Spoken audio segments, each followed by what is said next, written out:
സ്കേർട്ടിൻ്റെ cutting video എല്ലാവരും കണ്ടു കാണുമെന്ന് വിശ്വസിക്കുന്നു. ഇനി നമുക്ക് സ്റ്റിച്ചിങ്ങിലോട്ട് കിടക്കാം. അതിന് മുമ്പ് ഒരു കാര്യം പറഞ്ഞോട്ടെ. കട്ടിംഗ് വീഡിയോയിൽ ഞാൻ ലൈനിങ് കട്ട് ചെയ്യുന്നതിനെ പറ്റി എത്ര ഇഞ്ച് കട്ട് ചെയ്യണമെന്ന് പറഞ്ഞിട്ടില്ല, ലെങ്ത്ത് മാത്രമേ പറഞ്ഞോളൂ.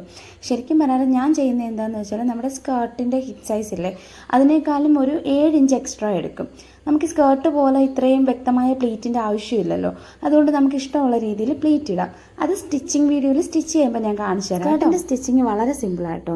നമ്മൾ കാരണം വെച്ചാൽ നേരത്തെ തന്നെ എടുത്ത് പിൻ ചെയ്ത് എല്ലാം വെച്ചിട്ടുണ്ട്. അതിൻ്റെ മണ്ടയ്ക്കൂടി ഇങ്ങനെ സ്റ്റിച്ച് ചെയ്ത് വന്നാൽ മാത്രം മതി. ഈ സ്റ്റിച്ച് എന്തിനാണെന്ന് വെച്ചാൽ പ്ലീറ്റ്സ് പോകാതിരിക്കാൻ വേണ്ടി മാത്രമുള്ള സ്റ്റിച്ചാണ്.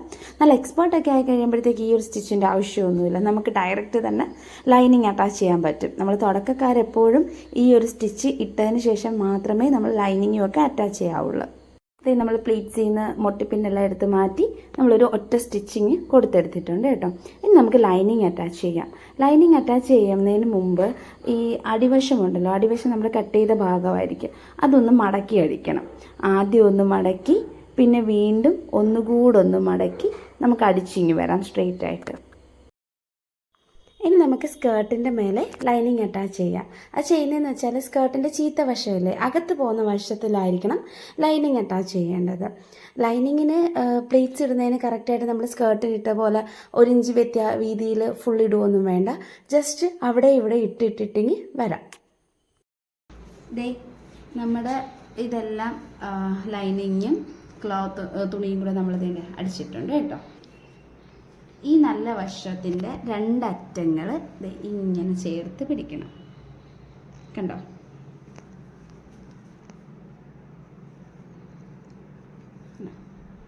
നോക്കിക്ക്, നല്ല വശത്തിൻ്റെ 2 അറ്റങ്ങൾ ചേർത്ത് പിടിച്ച് നമുക്ക് ജോയിൻ ചെയ്യണം. നമ്മൾ 1 ഇഞ്ച് തയ്യൽ തുമ്പ് വിട്ടിട്ടുണ്ടായിരുന്നല്ലോ, അത് വെച്ചിട്ട് നമുക്കിനി ജോയിൻ ചെയ്തെടുക്കാം.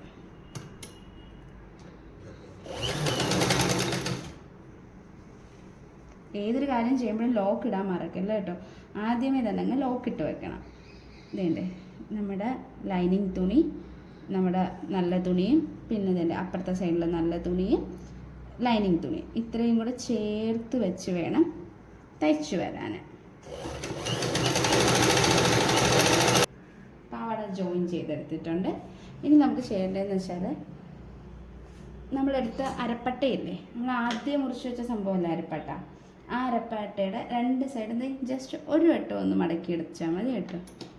ഒന്ന്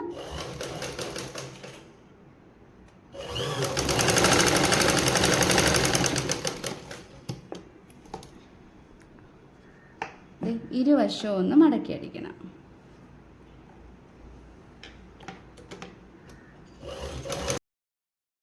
ഈ അടുത്തത് ചെയ്യേണ്ടതെന്ന് വെച്ചാൽ മേൾവശത്തും താഴ്വശത്തും അരപ്പട്ടയുടെ മേൽവശത്തും താഴ്വശത്തും ഇതുപോലെ 1/4 ഇഞ്ച് വെച്ച് മടക്കിയിട്ട് ഇതുപോലെ പിൻ കുത്തി വെക്കണം കേട്ടോ.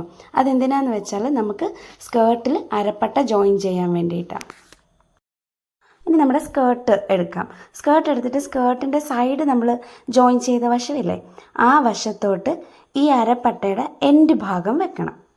നമ്മുടെ ആ സ്കേർട്ട് ജോയിൻ ചെയ്ത ഭാഗത്ത് നല്ല വശവും ആ അരപ്പട്ടയുടെ ചീത്ത വശവും, അരപ്പട്ട ഇങ്ങനെ മടക്കി അകത്തോട്ട് വെച്ചേക്കുന്ന വശമില്ലേ, അതാണ് ചീത്ത വശം.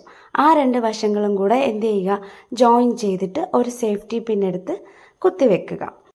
അതിൻ്റെ മേളിലോട്ട് നമ്മുടെ മേളിൽ മടക്കി വെച്ചേക്കുന്നില്ലേ, ആ ഭാഗം മടക്കി ഇങ്ങനെ വെച്ച് വീണ്ടും ഒരു സേഫ്റ്റി പിൻ കുത്തി വെക്കണം. ബിഗിനേഴ്സ് എന്തായാലും ഈ മൊട്ട് പിന്നോ സേഫ്റ്റി പിന്നോ കുത്തി വെച്ചിട്ടേ ചെയ്യാവുള്ളൂ കേട്ടോ. ഇല്ലെങ്കിൽ നമുക്ക് കയ്യിൽ നിൽക്കണമെന്നില്ല, സ്റ്റിച്ച് അങ്ങോട്ടും ഇങ്ങോട്ടും ഒക്കെ ആയിപ്പോവാം. ഇങ്ങനെ ചെയ്യുവാണെങ്കിൽ നമുക്ക് പക്ക പെർഫെക്റ്റ് ആയിട്ട് കിട്ടും. ഈ ഒരു അറ്റത്ത് മാത്രം മൊട്ടുപിൻ വെച്ചാൽ മതി, ബാക്കിയുള്ള ഭാഗം നമുക്ക് സ്റ്റിച്ച് ചെയ്തെങ്കിൽ വരുമ്പോൾ കറക്റ്റായിട്ട് കിട്ടും. ഇത് കോട്ടൺ തുണി ആയതുകൊണ്ട് നമുക്ക് അയൺ ചെയ്യേണ്ട ആവശ്യം വരത്തില്ല. ഇത് തന്നെ നമ്മൾ മടക്കുമ്പോൾ തന്നെ കറക്റ്റ് മടക്കൊക്കെ നമുക്ക് വരുന്നുണ്ട്. അതേസമയം കയ്യിൽ നിൽക്കാത്ത തുണിയാണെങ്കിൽ എപ്പോഴും അയൺ ചെയ്ത് മാത്രമേ നമുക്ക് സ്റ്റിച്ച് ചെയ്യാൻ പറ്റത്തുള്ളൂ. നമ്മൾ പിൻ ചെയ്ത ഭാഗം മെഷീനിലോട്ട് ചേർത്ത് വെച്ചിട്ട് നമ്മൾ അരപ്പട്ടയ്ക്കകത്തോട്ട്, അതായത് ആദ്യത്തെ മടക്കില്ലേ, ആദ്യത്തെ മടക്കിലോട്ട് നമ്മുടെ പ്ലീറ്റ്സ് വെച്ച ഭാഗം വെച്ച് അതിൻ്റെ മുകളിലോട്ട് മേൾവശം നേരത്തെ പറഞ്ഞതുപോലെ തന്നെ മേൾവശവും കൂടെ ചെരിച്ച് വെച്ചിട്ട് നമുക്ക് എന്ത് ചെയ്യുക, സ്റ്റിച്ച് ചെയ്തിങ്ങ് വരാം. ശ്രദ്ധിച്ച് പെതുക്കെ ചെയ്യണം, ഇല്ലെങ്കിൽ നമുക്ക് അത്ര പെർഫെക്ഷൻ കിട്ടത്തില്ല. പെർഫെക്ഷൻ വേണമെന്നുണ്ടെങ്കിൽ പെതിയെ ശ്രദ്ധിച്ച് ആ അറ്റം ജോയിൻ ചെയ്ത് നമുക്ക് വരണം. ഇടയ്ക്കിടയ്ക്ക് ഇപ്പുറത്തെ സൈഡിലൂടെ നോക്കണം കേട്ടോ, സ്റ്റിച്ച് വിട്ടു പോയിട്ടുണ്ടോ ഇല്ലയോ എന്നൊക്കെ അറിയാനായിട്ട്.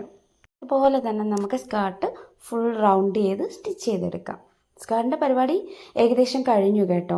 ഇനി നമുക്ക് എലാസ്റ്റിക് ആണെങ്കിൽ എലാസ്റ്റിക്, വള്ളി വെക്കുവാണെങ്കിൽ വള്ളി, ഇത്രയേ ഉള്ളൂ സ്കേർട്ട്. വീഡിയോ ഇത്തിരി ലാഗായിട്ടുണ്ടെങ്കിൽ ക്ഷമിക്കണം കേട്ടോ. ഞാൻ എൻ്റെ അനിയത്തിക്ക് പഠിപ്പിച്ചു കൊടുത്തതാണ്, അപ്പം ഞാൻ വീഡിയോയും കൂടി എടുത്തു വെച്ചതാണ്. ആർക്കെങ്കിലും പ്രയോജനപ്പെടുന്നെങ്കിൽ പ്രയോജനപ്പെടട്ടെ എന്ന് കരുതി. അവളും ആദ്യമായിട്ട് തയ്ക്കുവാണ്, അപ്പം അവൾക്ക് മനസ്സിലാകുന്ന രീതിയിലാണ് ഞാൻ പറഞ്ഞേക്കുന്നത്. ബിഗിനേഴ്സിനെല്ലാം മനസ്സിലായി എന്ന് വിശ്വസിക്കുന്നു.